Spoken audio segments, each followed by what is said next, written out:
All right, so topic number two is going to be kind of focused on house flipping because Hugo just kind of finished his first house flip and I had no idea. I just saw him posted on social media, so I was kind of intrigued about it. I want to know more because I've never done a house flip. So I want to know kind of how he got started, what was the challenges, and if he's going to do another one.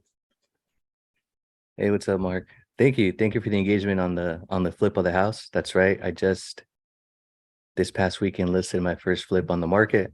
Traffic was really good at the open house. Oh, you know So what market is this? What market are you in? so this is Lakewood, California. So it's Los Angeles County, specifically the southern part of Los Angeles County that borders Orange County, where I have my primary and rental residence. So that's the market.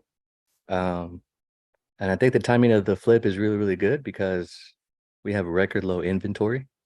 But yeah, this is the first one I've done. What do you want to know? No, I mean, were you always planning to get into house flipping or kind of, where did that all start?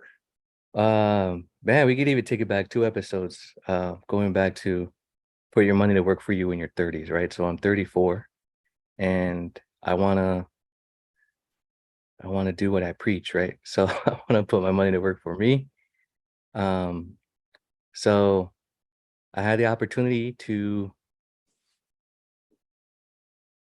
take some money and invest it with my friend. I'm sorry, can you repeat the question? No, just kind of like what, for me, I'm kind of just strictly buy and hold, not really interested in doing a flip, I guess you would say. Like Mhm. where did that mindset shift come from? Oh yeah, yeah. Okay. So I'm mostly a buy and hold guy as well. Even with my stocks, I always get in my DMs, hey, you want to buy my trading course? And I'm just like, no, I just buy and hold.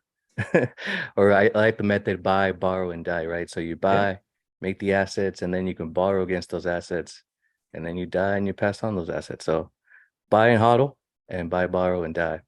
But this was an opportunity where it was very, very passive. I would say my two business partners did 95 to 99% of the work. So when I met my money working for me, this is probably like as close to the definition you can get to that. Because I just sent the wire, which was a 15-minute appointment at the bank, and now I'm waiting for the money to come back. And it's all in a less than a 90-day period, which is really, really good because I was expecting it in 6 months down the line, and I'm gonna get the return on that in less than 90 days. So Wow. that's a very exciting and a very nice return. But I got into it because I want to put my money to work for me, right? Which is what I preach to do in your 30s. And I built a relationship with this with my friend and my realtor and my business partner. And when I mentioned and I tweeted today, your network is your net worth, like that's really true as well. So I wouldn't trust a lot of people with 100 grand, but I would trust him with 100 grand. There's very few people I would trust with here's 100 grand, shake on it, and then let them do it and make sure they don't run away. So I'm very fortunate to have that opportunity and have a relationship that we can all benefit from together based on the resources. So he has a license for a brokerage. I had the capital, and then the third partner has all the networking with the team that go in there and make it look pretty. So us three together were able to make that happen. But yeah, it's my very first one. I never really thought I would be a guy that would go buy and flip houses, but because the opportunity was literally sounded too good to be true, but it is. I was like, yeah, let's go ahead and do it. Here's 100 grand. So I can't really speak on numbers yet because I haven't sold the house. I do have a few offers that came in this weekend. More probably are coming as we speak. I'll be accepting offers for the remaining of the week. So by the end of the week, maybe we can do this again and have more of a breakdown for you. Oh yeah, definitely. So I guess my question kind of is so it was a little more it wasn't like you were completely involved in the house flip then. It was more you were kind of just an investor in it. Yeah, so we just, talk here and there, and then he said he's working on this flip. There's this opportunity where it's a great price. So pretty much buying the ugliest house on the block and making it the best house on the block. So that's what he found. And he said, hey, To make this happen, we need X amount. You want in? And, I already have everything else. Like all we need is the capital to get this started. So yeah, I put the capital front and able to get supplies and hire some people with that. And that was the exciting part, right? Like the fact that you can create jobs. I mean, just that alone pumps up so much money to the economy, right? From like the title company to landscaping guys to contractors, um, every neighbor's Inspector, appraisals, right? exactly. So everyone's getting jobs, everyone's house is going up in value because now there's not an ugly, bushy house on the neighborhood. Everyone wins, man. So that was the actually most exciting part for me is making the world a better place, even if it's just that one street, that one block, that one unit at What a time.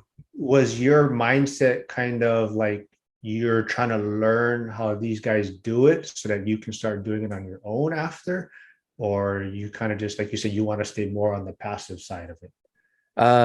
Oh, this is good, man. So for anyone else listening, I want to remain on the passive side. So if anyone else out there has a team, a different market that's want to do it, hit me up and you know, um, I'll send you the wire and we'll make it happen in different markets.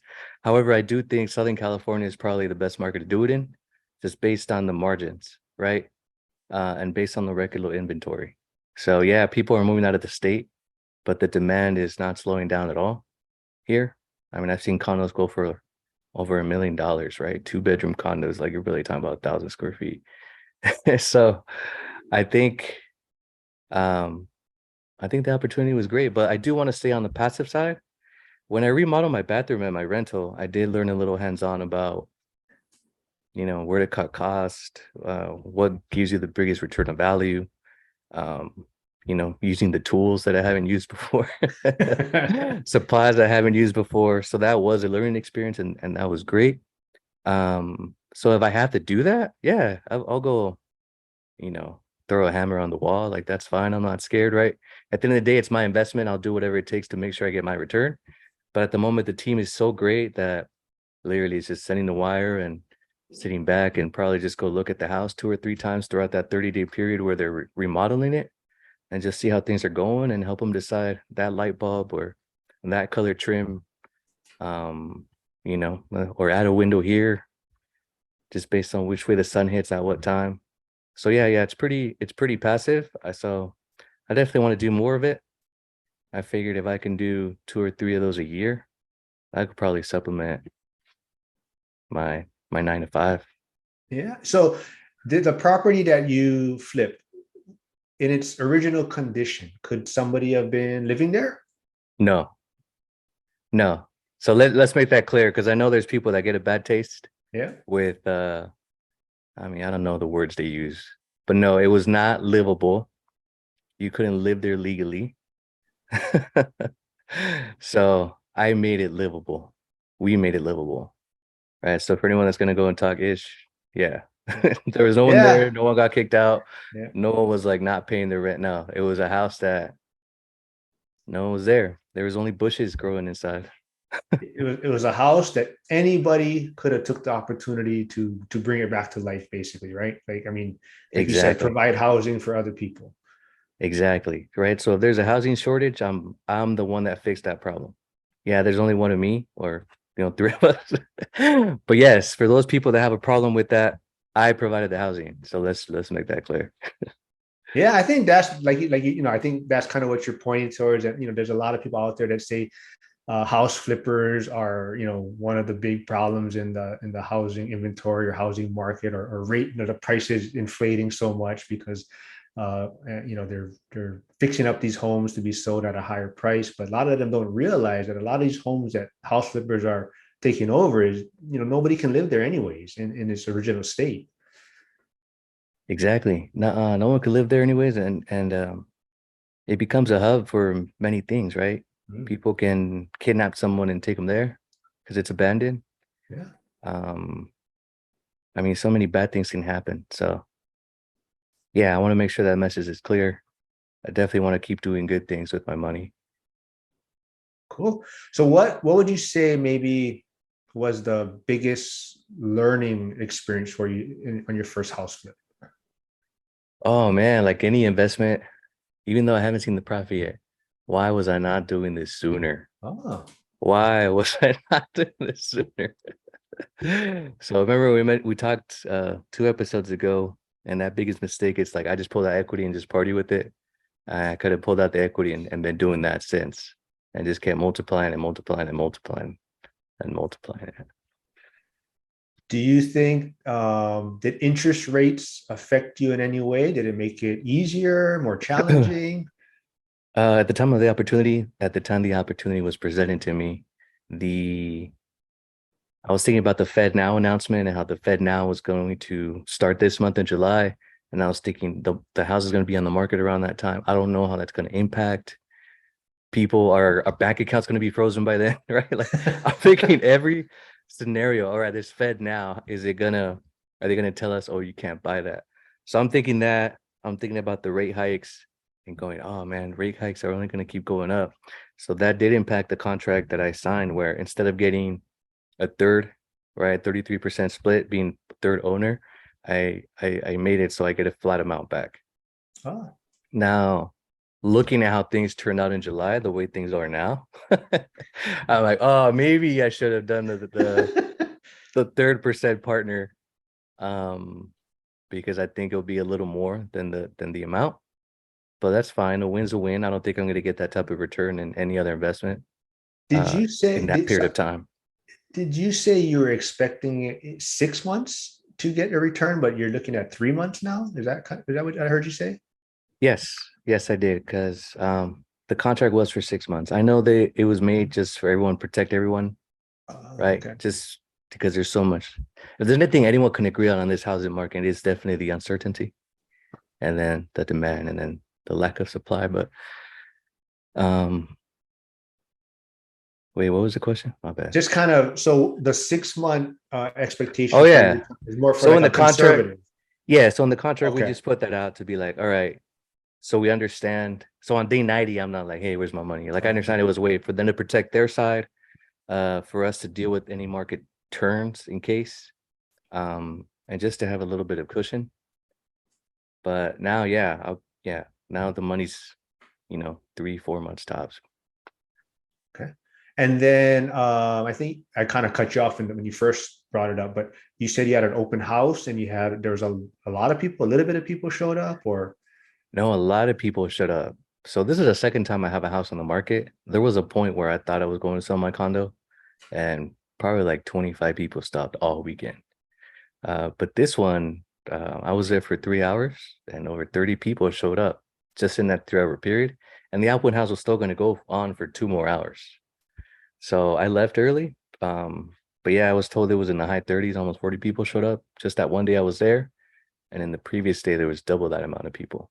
wow. So there was a lot of traffic. But it was really neat to see people's face smiling. And I always find some joy when someone is house shopping. I'm like, man, good for you. Like, like long distance pat on the back.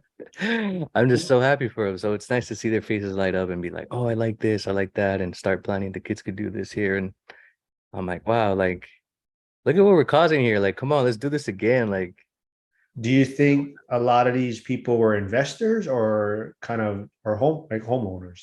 um, I would say they were homeowners trying to upgrade, whether, whatever their reasons are. I would say a lot of them were already homeowners trying to upgrade. I don't think necessarily this would be, I wouldn't say the price of the house priced out first time homeowners. I would say the rates have priced out the first time homeowners. If this was 3 years ago, I would say this would still be a good first time homeowner home. Again, for all the people that say, us people take houses away from the market. No, it's the rates that have priced out the people. I actually think we priced this one really fair. I feel we could get more. Just based on the competition, though, I do think we're going to get over asking. But we set in the market at a very fair price. Nice. No, so no offers yet. Or Yeah, we do have a handful of oh, offers. okay, okay. Yeah. So All right. last time I checked, so as of yesterday, I had 3, and then I'm sure more came in today. And we'll take an offer by the end of the week. Nice. Yeah. Maybe when we talk next, we can kind of go over some numbers or if it, what kind of return you're looking at. But I'm interested to see how this turns out. And, like I said, I never had any vision of getting into house flipping, but I understand where you're coming from. Like it's just bigger returns on your money, right? Bigger returns on your capital. Yeah, bigger returns on my capital in a shorter period of time, right? So if I were to do this 3 times a year, that'll be 3 different down payments for 3 additional properties. So that's very, very exciting. And yeah, I've been documenting the whole process. So I will definitely have the full breakdown of the cost, itemized from beginning to end, and the time frame. So I have been documenting the process and of the house as well. So I'll be sharing that on my channel. Cool. This has been fun. I'm glad we got to kind of catch up and go over your first house flip, and hopefully we can kind of do this weekly routine and talk about some different topics and see what you're working on. Yeah, I'm excited for that, man. Let's hopefully we can stick to it and keep pushing content out and help people out Yeah. and Help understand the help different scenarios. help you get to your 1,000 subscribers on your YouTube. We're So, very close, hopefully, yes. yep. Yep. All right. So yeah, this has been fun. Thanks for taking time again, and we'll do it again. For sure, Mark. Thank you. Take All care. right. Thanks, man.